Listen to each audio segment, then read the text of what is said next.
it's finally happening. The robots. They're coming. Hi, Avery. Maybe that's a good thing. She said what? She said what? What? I was ready like a full 20 minutes before. What are you even talking put about? We are now connected to our plans. It's not even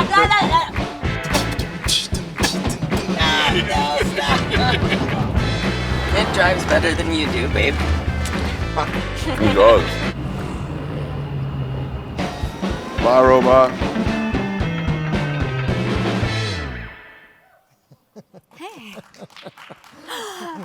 Great. Those people are having a lot of fun in the vehicles. I just want to say, more fun than I've ever had riding. I'm so happy to be here with you today and to hear about everything you guys are doing. Quick audience survey.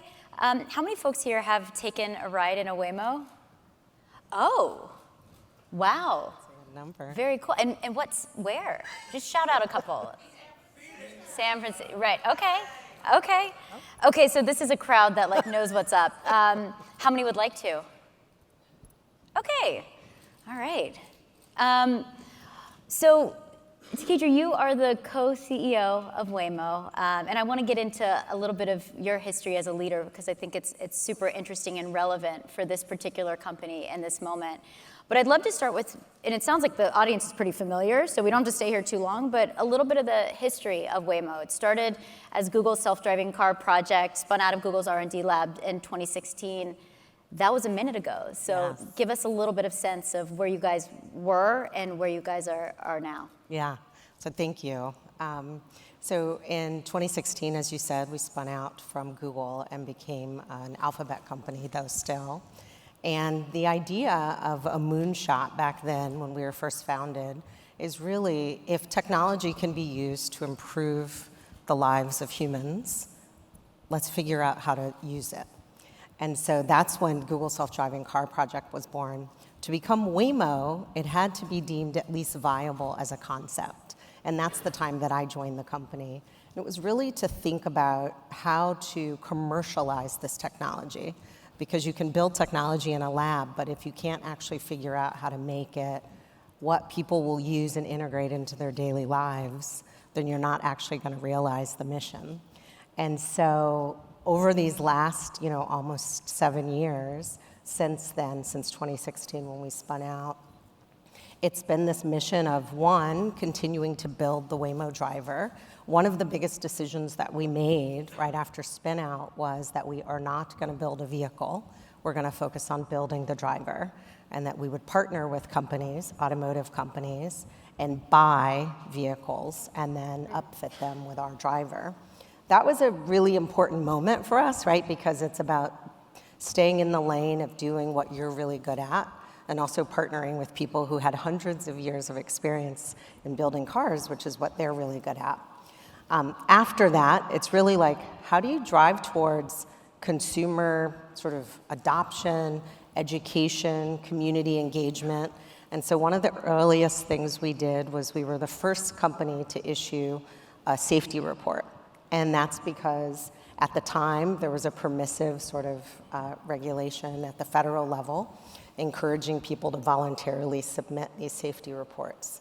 And we were the first company to do that. And it's funny now when I think back, because we had a raging debate on how to use a regulatory filing to educate.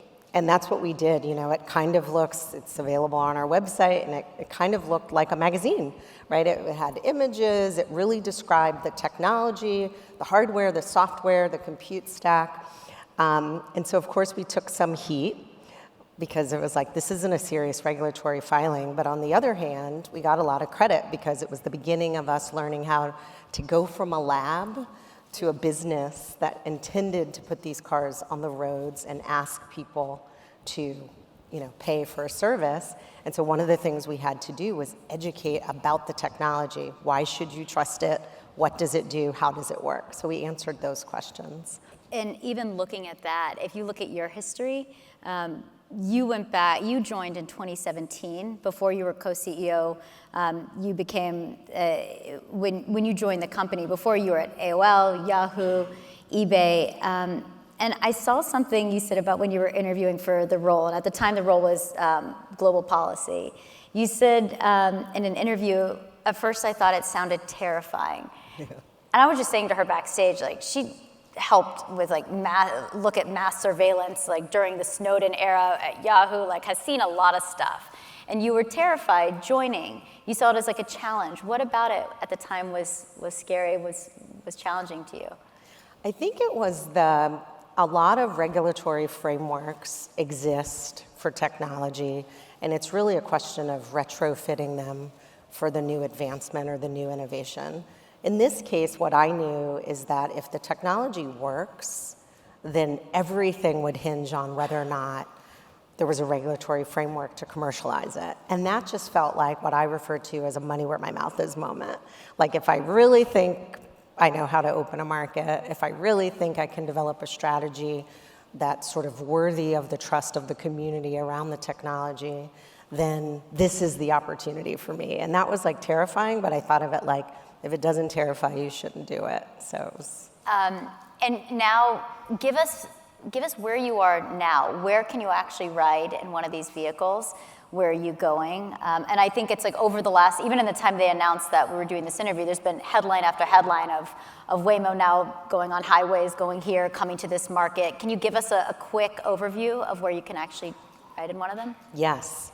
So I'll start with the market where we are, and then I'll sort of go back to our first market. So starting here in Austin, Texas, we are testing and validating our vehicles across about 50 square miles, downtown to East Austin.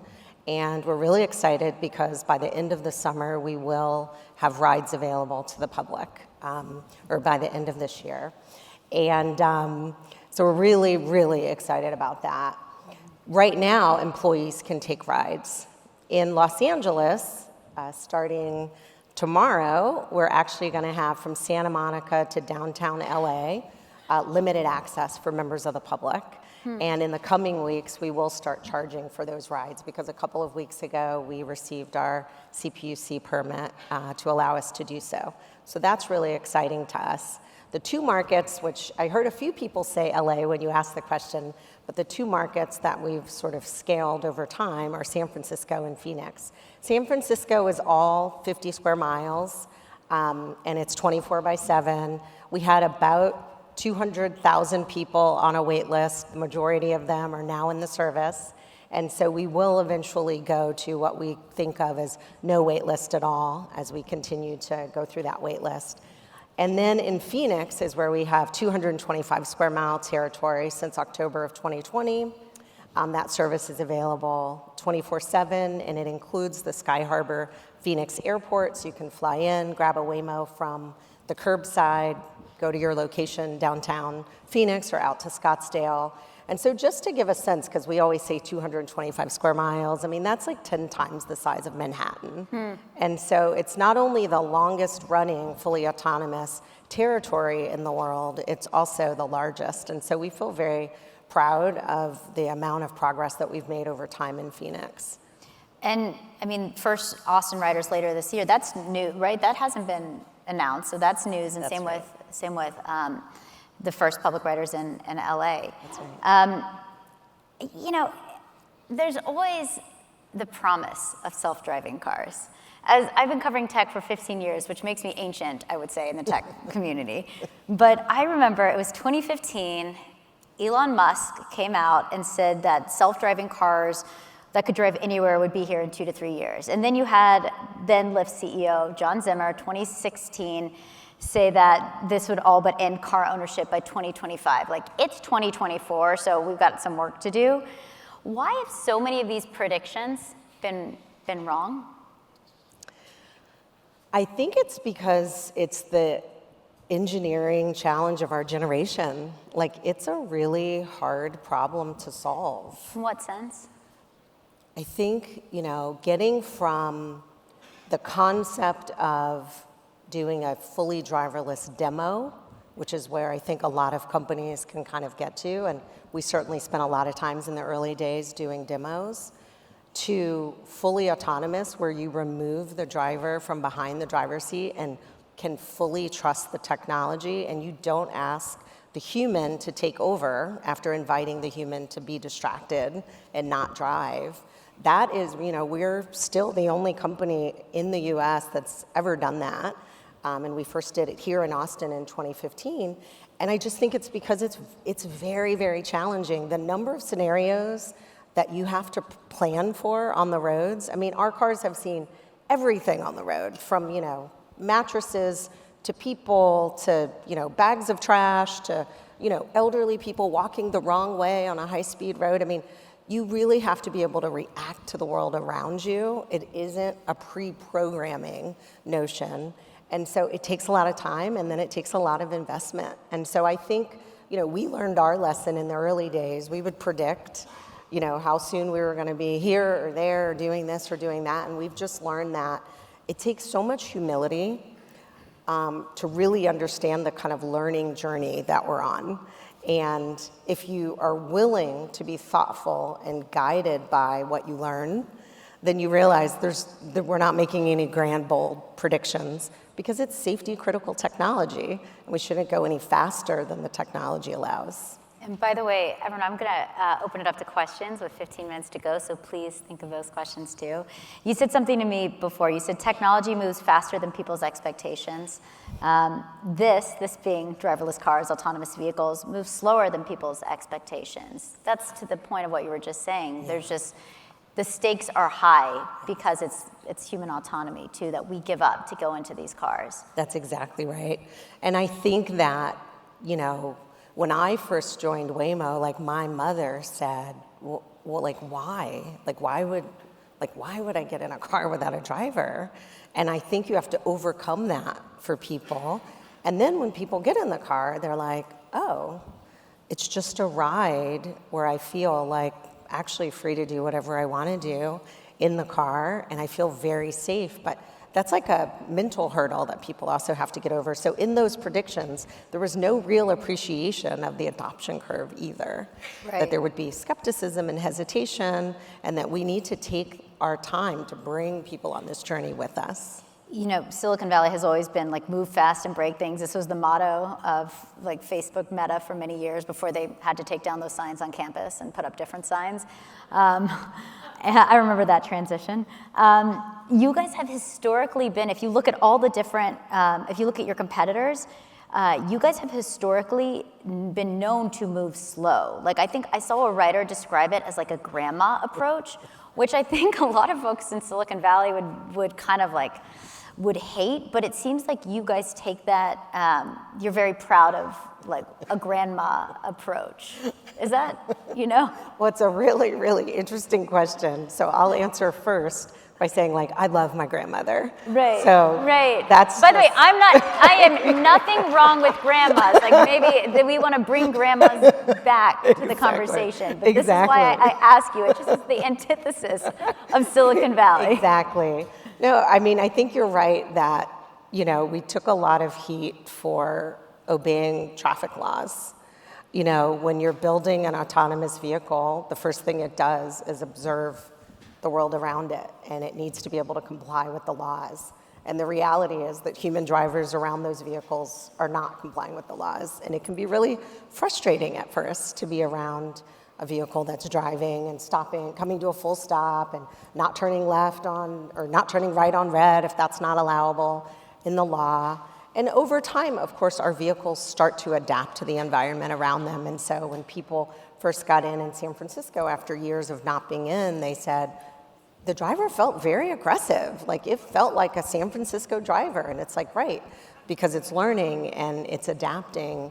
And so I think on the grandma overall point, though, is we have worked really hard to have safety at the center of everything that we do. And even, I remember some of the worst headlines in the old days were, these things just comply with all the laws. And I was like, you know what, we'll take it. And so if that makes us grandma energy, because we're complying with the laws, being cautious, going slow, making sure that people feel safe in the vehicles before we actually scale in a particular jurisdiction, like, I think that's the right approach. Other folks have taken a different approach. You have Cruise, which is the autonomous driving arm of General Motors, had its testing permit revoked after an incident. I mean, talk about a bad incident and a bad headline too. Like a Cruise car dragged a woman 20 feet, 7 miles per hour, landed on top of her. December, Tesla recalled 2 million vehicles to make sure drivers weren't using autopilot incorrectly. And this came out after a larger investigation that it played a role in 17 deaths.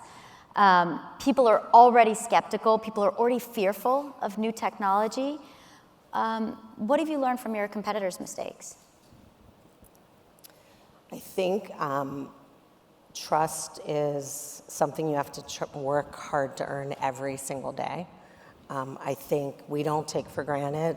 Anyone in this audience who has taken a ride, you know, they've put their lives in our hands, and we don't take that for granted. And so not only do you have to work hard every day to earn this trust, but also it's a reminder that it's really, really easy to lose trust. And so making sure that we have the right decision-making culture within the company and the right engagement model with regulators and the public. It's something we've always done. It's just like a very loud reminder of that. And then I think the other thing that it's really reminded me of is one of the things I was most excited when I showed up at Waymo, because thinking about going out there as a policy professional, it's, you know, you're representing the company's intentions to third parties.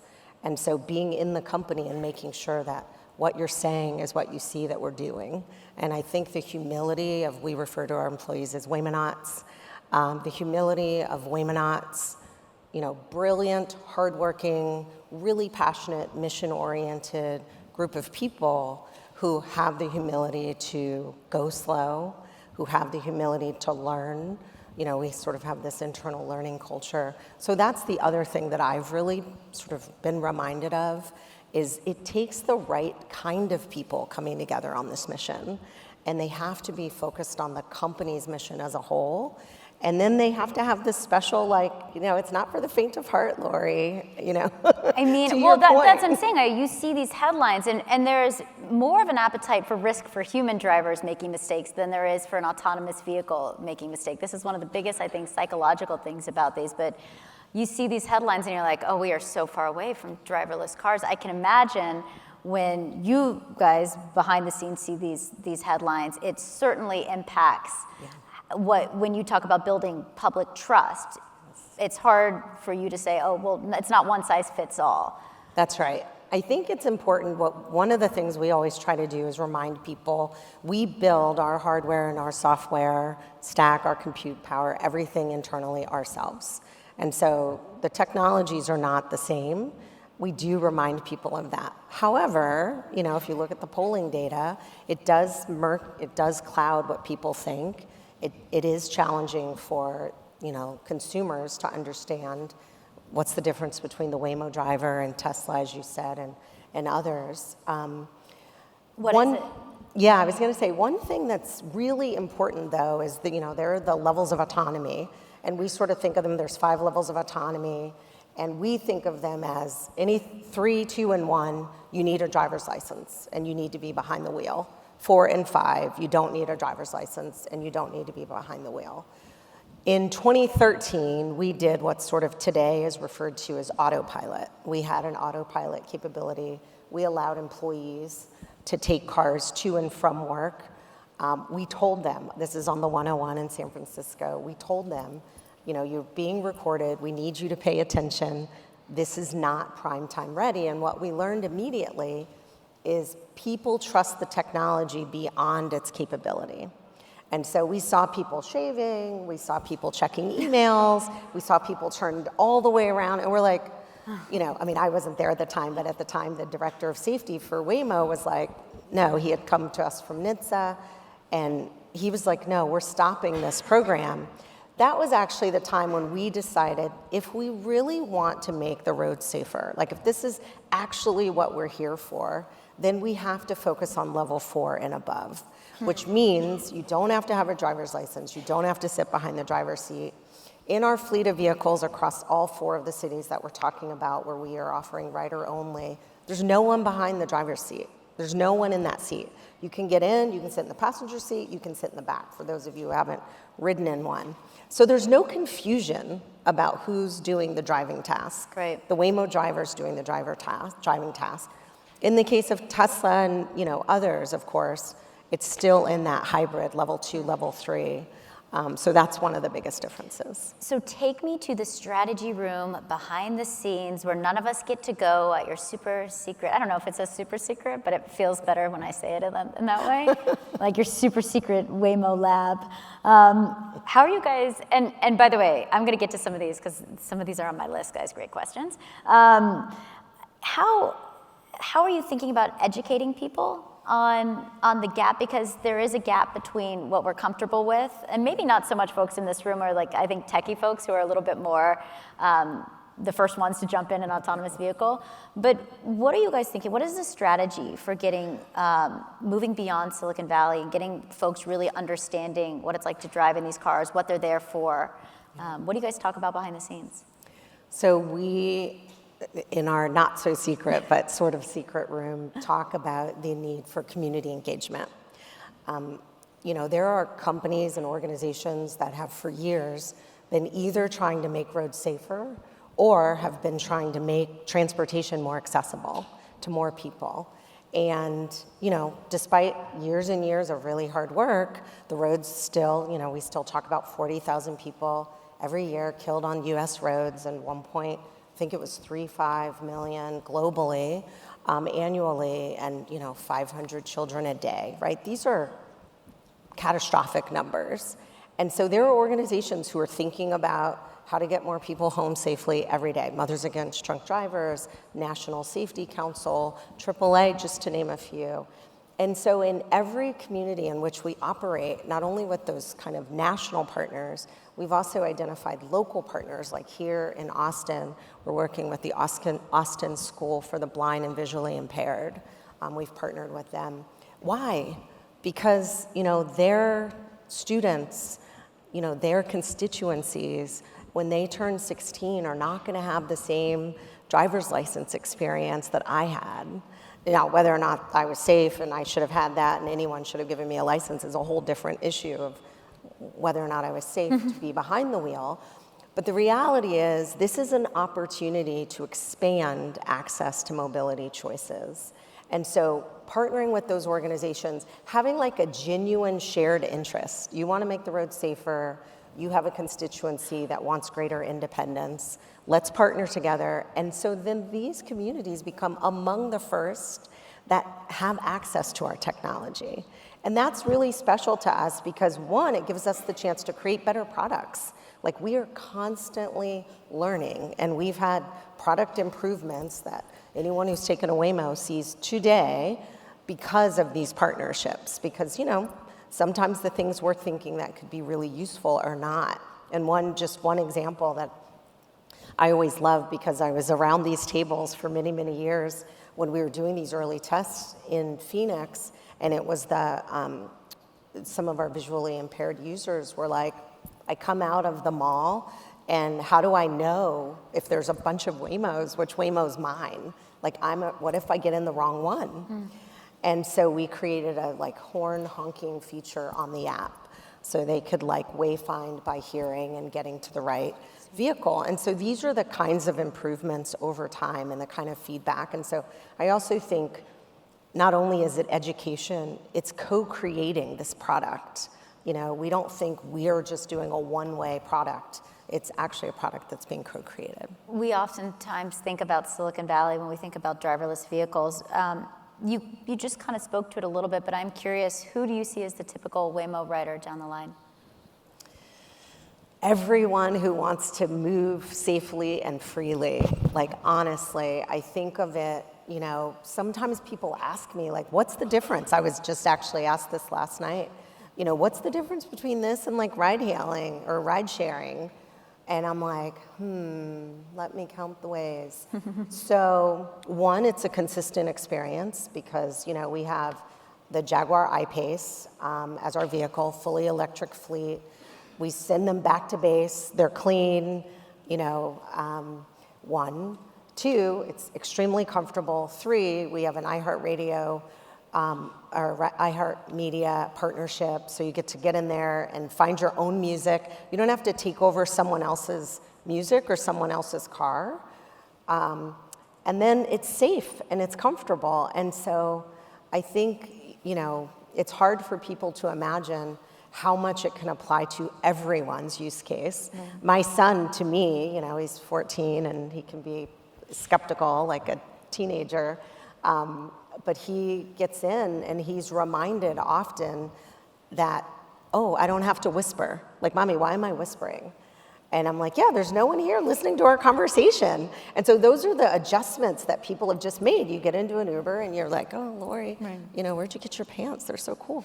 And you get to have that conversation, but you just don't want to do that in front of a stranger. So there are these adaptations that everyone will have the chance to make. But I really think it's anyone who wants to be able to move around freely without needing someone to take them from point A to point B. Talk to me about the complex technical challenges, right? You mentioned this earlier. What is the biggest technical challenge you face in getting these vehicles all over?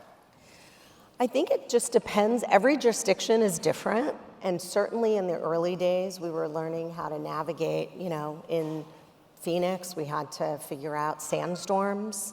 And then something with birds, like birds just were very drawn to our vehicles. And so, birds can create a lot of mess.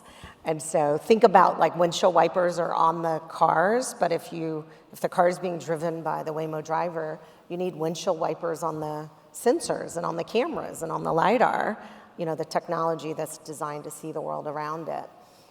We've tested heat in Death Valley. We've tested thunderstorms in Miami, snow in Detroit. There are a lot of weather conditions, black ice, that the Waymo driver will have to master in order to move into those markets full time. So you see us like starting in weather that's a little more favorable. We've certainly had to learn fog in San Francisco.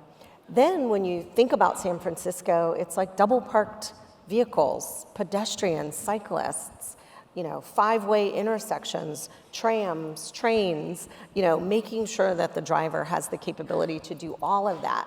And so once you spend time in the Waymo service, I've had a lot of people say this to me, and it's my own experience, you start to actually scan the environment around you as a human driver very differently because you appreciate how many things are going on and how many things can go wrong. And so our vehicle is doing that, many, many times every second around it. There's a few questions the technology has to ask in order to do the driving task. First and foremost is like, where am I? And so what's the scene?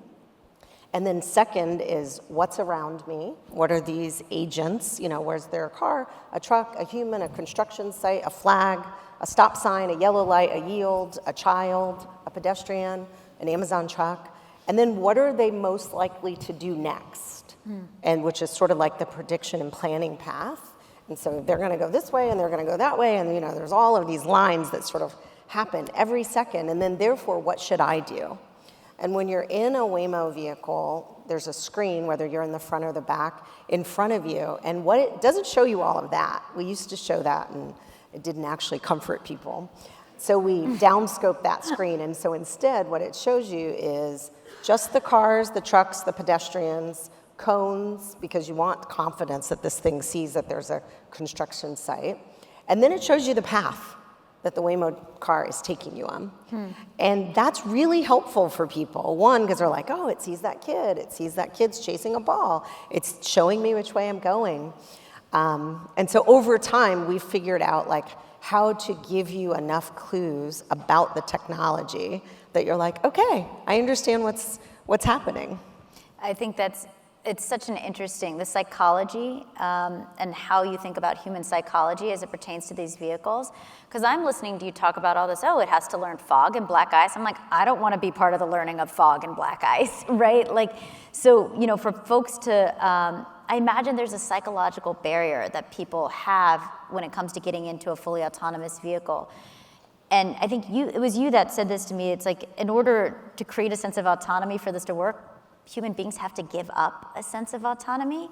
How do you design technically experience that makes us feel both safe, but also that we've given up autonomy? Like, it's a technical challenge, I imagine. It is. It's a little bit of the scream that I just described, like giving you confidence. But I think there is a part of, you know, I think it's part of what we're all learning about AI right now, which is when you as a human give up your autonomy, what you're given isn't necessarily the same as what you would do. And that's part of the deal, right? Is it's like one of the biggest areas of feedback that we got in our first few years of driving people around the Phoenix metro area is routing. Like, why doesn't this thing take me the way I go? And it's like, there could be 100 reasons at a different points of the day, but what we know is it sees 360 degrees, almost 3 football fields away. So it has more data at all times than you have when you're driving. And so maybe sometimes on your route, you actually run into an accident. That's an accident that the Waymo driver is avoiding entirely. Or sometimes there's more congestion on that route than another route. And so I think this notion of, you know, the value exchange, I'm giving up this level of measured autonomy to arrive safely and securely.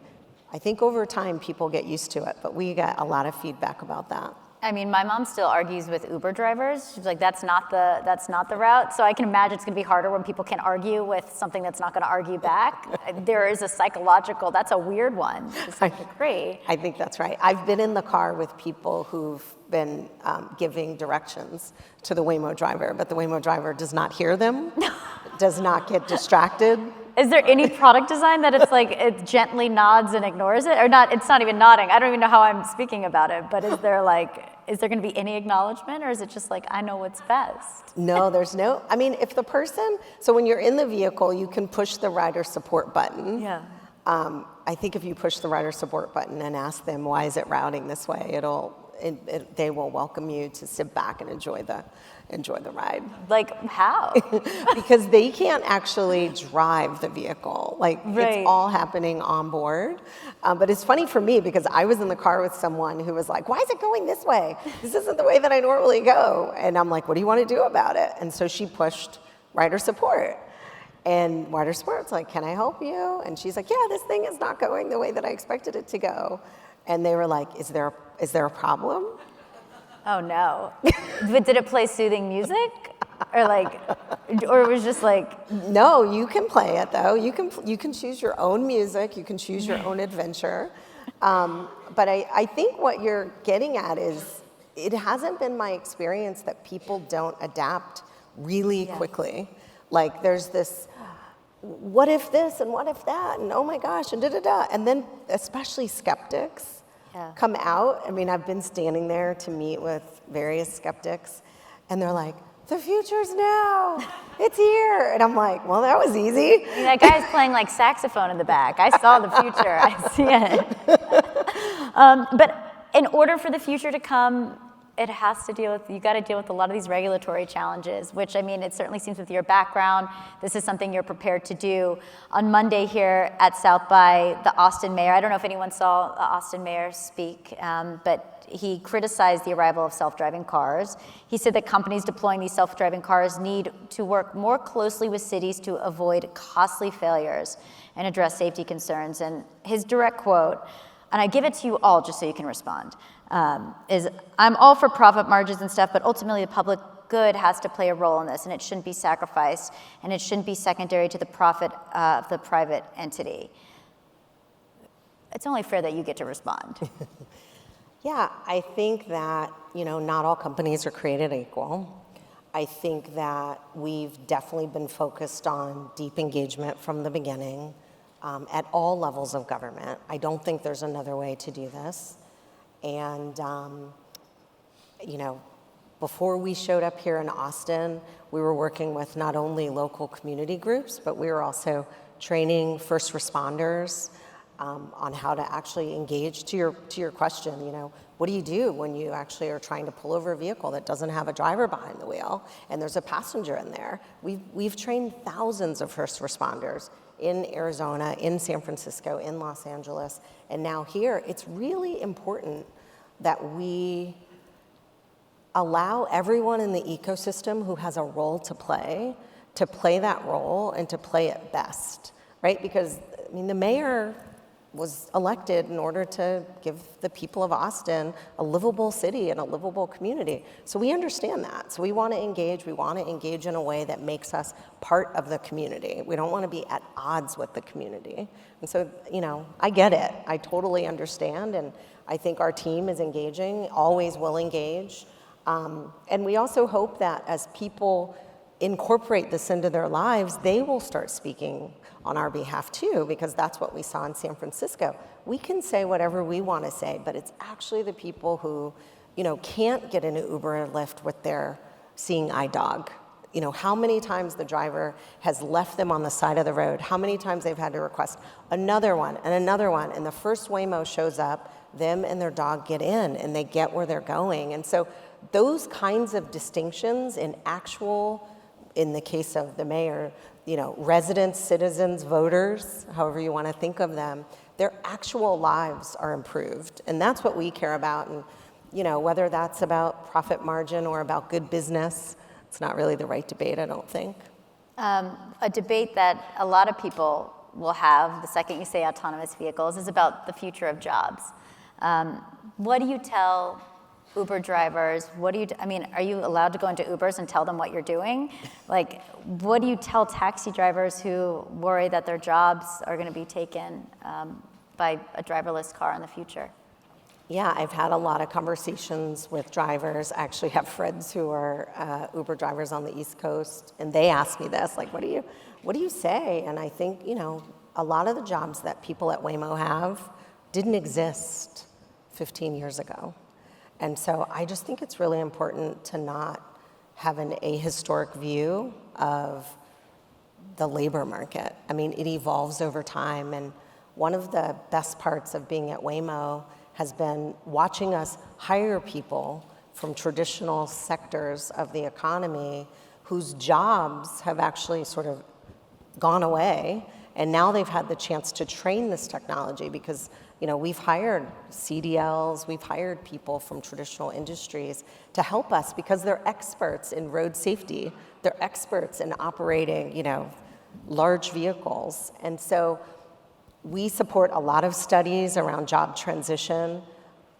What I like to say, what I like to think when I look at the jobs for my son's generation is there's going to be so many jobs available because this technology exists, because of the transition that's happening, that just aren't available today. Do you ever get I like the response. It is a CEO response.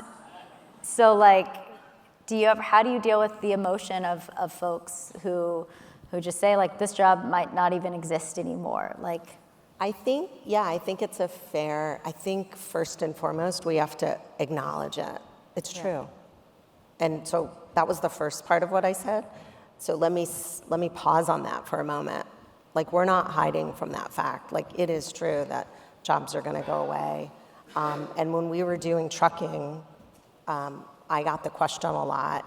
And, you know, my uncle was a truck driver, and that job meant so much to him. And the reality is my uncle lost his life on the road, having a heart attack in his truck. It was a hard job.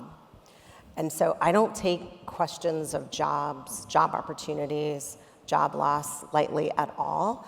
I just think it's hard to convey that there will be workforce transition opportunities. We have a partnership in Los Angeles where we've started ushering in some of that workforce training around autonomy, around the kinds of jobs. You know, we've worked with AutoNation, which is one of our partners, They have techs and mechanics who work on vehicles. Their highest level of certification is if you get to work on a Waymo vehicle, right? Because now you're not just doing tires and hardware and the normal. You're actually working on lasers and LiDAR and radar and cameras in our sensor suite, and you're changing tires and doing all the other things. So there are a lot of examples like that of the kinds of jobs that will exist. Now, on the human level, this isn't going to happen overnight. And before I joined Waymo, I heard a think tank in DC say 4 million jobs would be lost in the year 2018 because of self-driving cars. It just wasn't the case. And so I know that it's just going to be like a slower transition, and a transition that we get to sort of manage and navigate together over time as a society. So I think of the question as being like, what's going to happen on that day when all the jobs are gone? Yeah. And I'm answering a different question, which is the question of how are we going to usher this in as a society? And we're going to usher it in as a society gradually and over time, and with a different type of job set and a different type of opportunity. Is part of what happened to you talk about losing your uncle, and being on the road is part of why and is that why part of this is personal to you? Definitely. I think that there's just a complacency about, 40,000 people not making it home for dinner or making it to the next birthday, and taking that as just the state of the state. And not only did I lose my uncle that way, but I lost 2 other uncles, one from a drunk driver and one from a red light runner. And, the reality is when I joined Waymo, I too thought of those things as like just the way it is, right? Like you get in your car and it's a little bit of a crapshoot sometimes, and sometimes you don't make it home. And then working on this technology made me really challenge myself to be less accepting of the status quo. And people, I get so many questions about skepticism and, is it safe enough? And all of it's reasonable to me. I just think, though, about myself as a 16-year-old. I was an A student, so there was no question about whether I was going to pass the driving test. That did not mean that someone should have allowed me to drive that car. Like, yes, I'm going to ace the tests. And if you tell me how to get around these cones, I'm going to get around them. But the reality is that we don't actually come up with a way to make sure that drivers are safe drivers and make sure that those 40,000 people's lives are spared. And so this technology, I really started to get excited about getting uncomfortable about the status quo. And so to me, when people ask me, like, are you sure this technology is safe? Are you sure? I am sure. Now we have studies that I can actually quote because we've now given over 1 million rides, and we give tens of thousands every week, but when we had about 7 million miles of driverless, we did a study and we published it. Anyone who's interested, we've published tons of safety papers. And what we were able to show is that the Waymo driver is like 6 times less likely than a human to get into a crash that causes an injury. When we were around 4 million miles, we partnered with Swiss Re, which is the largest reinsurer, and we discovered that 100% of personal injury claims were eliminated, 100%, and 76% of property damage claims. And so now we're getting into the part where, like, frankly, as like kind of a nerd, it's like getting exciting because now we're having data-backed conversations. Now we're able to actually take all the miles we've driven, all the trips, all of our hypotheses around that table, and really start to partner with third-party groups and see whether or not we have the opportunity to statistically improve the state of the roads. And right now, we feel really, really confident that we do. And as these cars become more mainstream, there will be lots of questions that as human beings, we assess things all the time. We make decisions. Sometimes we don't make great decisions, but we make decisions. How are you going to code morality into these vehicles? I know this is something people kind of talk about, and it seems far away, like how will the self-driving car make a decision if something's going to happen to hurt this person or that person? I mean, take us back to that super secret room that we were talking about earlier, and like give us a sense of like what you guys are thinking and who's coding these vehicles to make tough decisions. Yeah, so the vehicles are driving to make a decision to avoid that entirely. It goes a little bit to what I said before. You know, one of the reasons that human drivers are sometimes in that situation is, you know, not having the same amount of data available to it.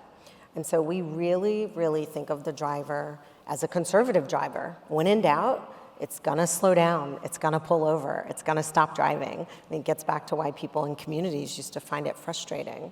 You know, that said, we know there will be incidents where something will jump out at the very last second, but we aren't making a decision between like the person in the car and the person outside of the car. We are always trying to avoid hitting anything.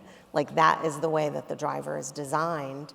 We know we won't be perfect. You know, that's probably one of the harder conversations that we have to have around that table is we are here to improve road safety, and we know that things are going to happen on the roads. And that's a really, you know, it's something that the culture at the company grapples with honestly and openly, and it's challenging. But the traditional trolley problem of a human driver, we think we should be able to avoid just based on the amount of data that the driver is constantly sort of evaluating. Has there been anything behind the scenes you could give us a taste of, right, where you guys had these conversations and that was a little complicated? Yeah. We don't have that kind of conversation, this sort of trolley problem conversation. We have a lot of conversations, though, about, you know, our verification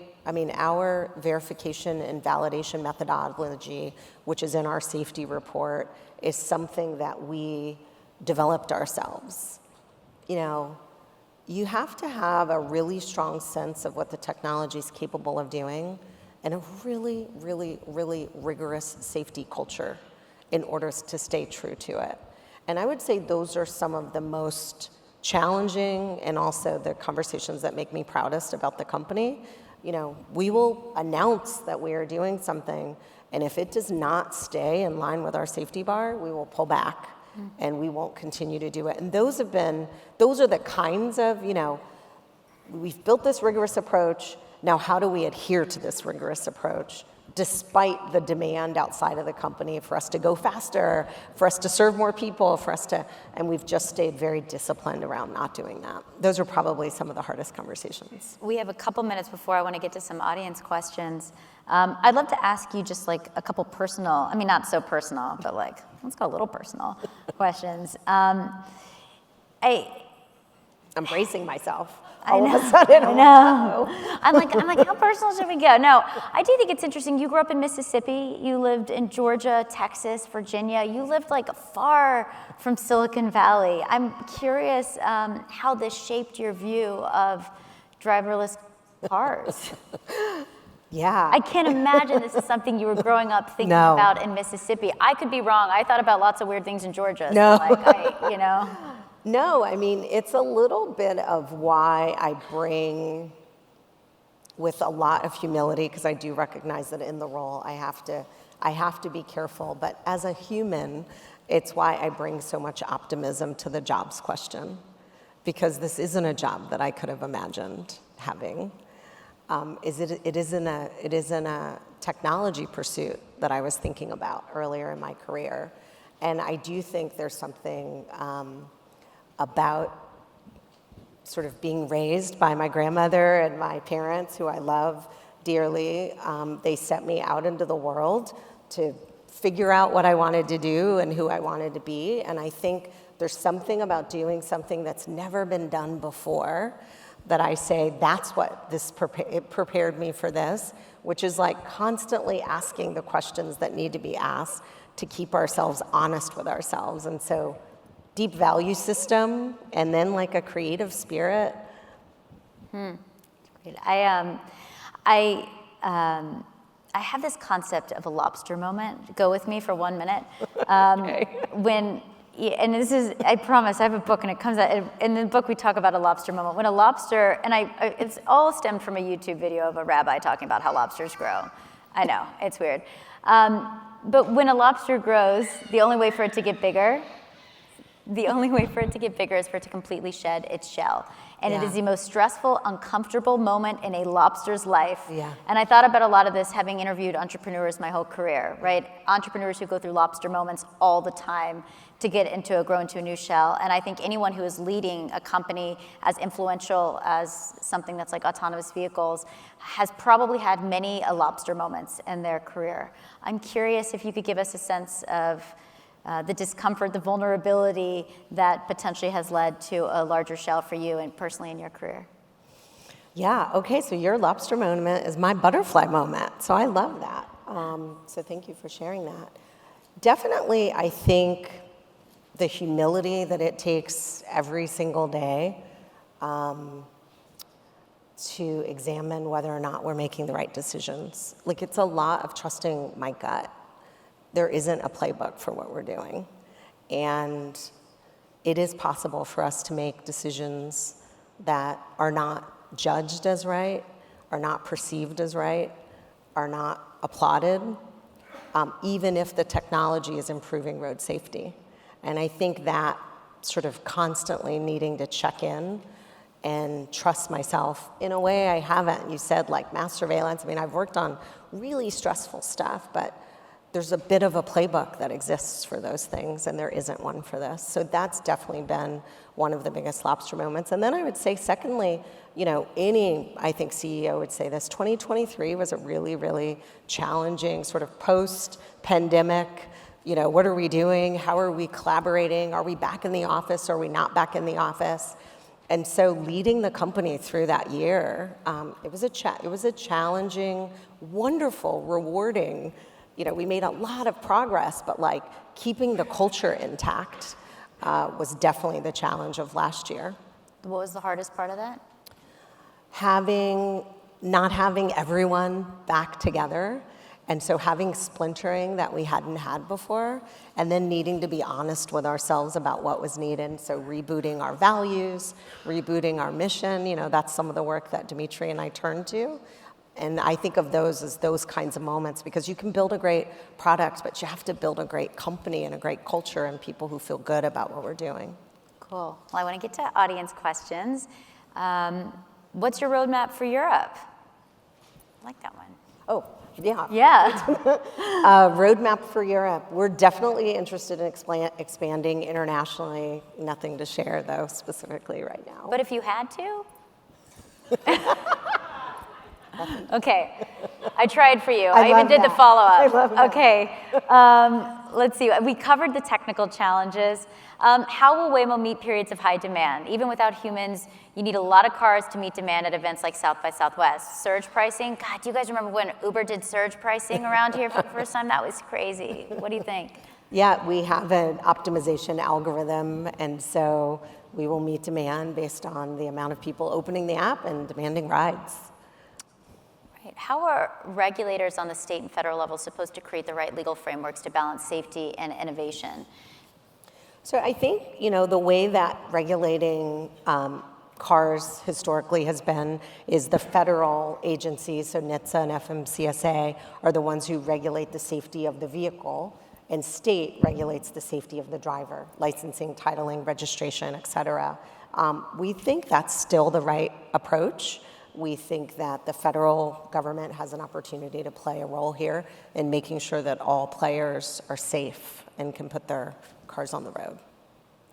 Will Waymo and the use of privately owned autonomous vehicles ultimately be prodded by the insurance industry due to autonomous vehicles being safer than humans? Ultimately be prodded by? Not mean, sure what. Who asked the question? Okay. John Coonley? Is John? Oh, thank you, John.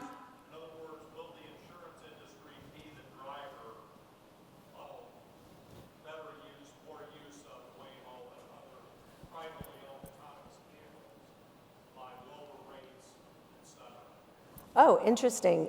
Certainly, over time, we expect insurance rates will reduce, especially as we look at the data that's coming out about how much safer we're going to make cars. And so I think the way I think about your question is how the price per mile over time will drop, even for personal car ownership. And so possibly. This one's a kind of more detailed question. I think it's a good question. Thank you, Ben. Typical cost of a ride with Waymo, and are you able to charge more than the traditional ride shares, or do consumers want to pay less knowing there is no driver? I mean, what is that behavior? Yeah, so it depends on time of day and day of week, right? I mean, I think there can be a little bit of a mindset of people go both ways. Some people are like, it's a luxury vehicle, it's an EV, I'm supporting the environment, I expect to pay more, it's a nascent technology. Other people have the exact opposite. There's no driver. Why wasn't this cheaper? And so for us, it really depends on the time of day. It goes back to the algorithm. What time are you asking for the vehicle, and is it in high demand? And if so, prices are probably a little higher. How will you, Ricardo wants to know how you will expand. Only direct, or are you planning to release the technology? So we definitely have, we do ride hailing on our roadmap. We also plan to have local delivery. We've done that with Safeway in San Francisco. Will people come out and get their groceries? Yes, they will. That's great. And we also have done Class 8 trucking, which is something that we'll pick up later. And then we will partner with automotive companies and license our technology to them. So, ride hailing is what we're talking about today and what we're doing right now, but we definitely have a sort of business line approach to this technology over time. I know you were humble and you said there's a lot of humility about making predictions, but if I could, when will every person in this audience be able to ride in an autonomous vehicle? Do you have a time frame? I mean, today, if you go to San Francisco or Phoenix. But around the whole country, when do you see mass adoption? Yeah, it's a hard question to answer. She's like, I don't want you quoting me in 2 years being like it was going to happen and it wasn't. How about could we give I'm just going to work around it until we get somewhere. How about a time frame of 5 years, 10 years? Yeah, I mean, the question you're asking requires me to think about, what am I optimizing for? We could go to every major city in the US and plant a flag and stand up a service and, compete with the local options that are available. The reason that we take the approach that we're taking is we want to build a full service. We want to see that it's actually integrated into people's lives, and then we'll move to the next city. So depends on which approach we take over the next 5 to 10 years. That's the way that I would think about it. And it also depends, how does this change people's lives? How does it change how we move? There's a lot that goes into it. There are whole ecosystems that are being developed around these changes too, right? Cities are now thinking about, if you're here, maybe I don't have to spend $60 million on that parking structure. Maybe that parking structure can go away and that becomes a new park. So there's a lot, and they're doing it on a 4 to 6 year city planning time horizon. So we get these questions from every angle, and there's just a lot of ecosystem shifting that has to happen over time. Great. Sebastian wants to know, at what point do you change the form factor of the vehicle interior? Outward steering wheel, driver's seat, all becomes unnecessary as full autonomy. Good question, Sebastian. Yeah, I really like that question. Everyone's had a great question. Yeah. No, really they're all great. And yours are great. It's okay. Everything's great. So the vehicle form factor, removing sort of steering wheel and all of that does require a regulatory change right now. And so it's not what we're focused on, but that is something I could imagine changing in the next 5 to 10 years. I think one of the most interesting ideas, people are always giving me their ideas for what they'd like to do in a Waymo.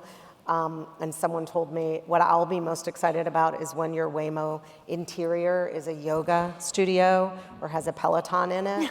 And so there's a lot of people waiting for these form factors. Wow. But right now we can't remove the driver controls. What do you think that could look like if, let's say, regulatory, all that kind of stuff down the line, and the time frame you won't quite give me, but let's see, down the line, what do you think it could look like? What could a form factor look like that's different? Yeah, I mean, imagine it just feeling like sitting around a dining room table, right? You have to go from San Jose to San Francisco or LA to, wherever. And for an hour, you and your team just get to sit at this table and have a meeting. And the vehicle's just taking you where you need to go. And it's not oriented around a driver. And there are no side view mirrors, there are no rear view mirrors, there's no steering wheel. And I think for the yoga person, there's no table. And it's just a platform, and you get to have, meditation music, to your point, and you just get to have a space to yourself and get safely from point A to point B. We've got to wrap, but I want to ask you one more question. I always like asking tech CEOs this question, and I've asked every tech CEO I've interviewed this one question. When it comes to the future of technology and humans, what is the single most important ethical question you think we need to be asking at this current moment? I think for me, the question that I always sit with is it technology for technology's sake, for technology's sake, or is there a clear value exchange? Because, I'm someone who likes to live in the real world. I don't live on social media. I don't share pictures there. I live in this world. And the value exchange to me is actually going to make my human existence more meaningful. And so that, to me, is the question we have to keep asking ourselves is, are we not making the technology more fanciful, but is the technology actually making the opportunity for humans to connect with humans and be human and be their best human selves? And if so, then I think the value exchange becomes clear. Great. Tekedra, thank you so much. Thank you, all. Laurie.